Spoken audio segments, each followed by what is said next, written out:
Aşgabat şäheriniň gününe paýtatymyzyň Köpetay etrabynyň Ankara köçetiniň uruny Türkmen Nevi Döwlet Konserniň Türkmen Nevi Tönümleri baş müdirliginiň Aşgabatdaky awtomobillere ýanyňyş goýuş beketler müdirliginiň garamagyndaky durky düýüpli täzelenen Döwrebab 142-nji awtomobillere ýanyňyş goýujy beketiň açylyş dabraty boldy.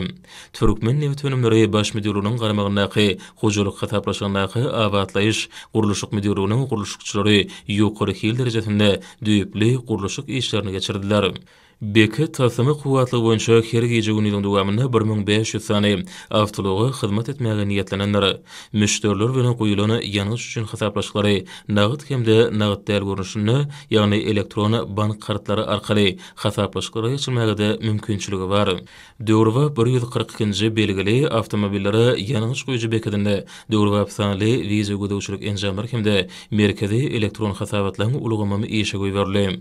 Täze döwredilen elektron kompýuter ulgamy merkezleşdirilen maglumatlar binýady bolup 142-nji awtomobillere ýanyş goýujy beketinde hasabatlar hemde seljeriş boýunça alınıp barlayan günnelik işler üçin ulanıljak merkezleşdirilen tehnologik ulgamyny öwrüli.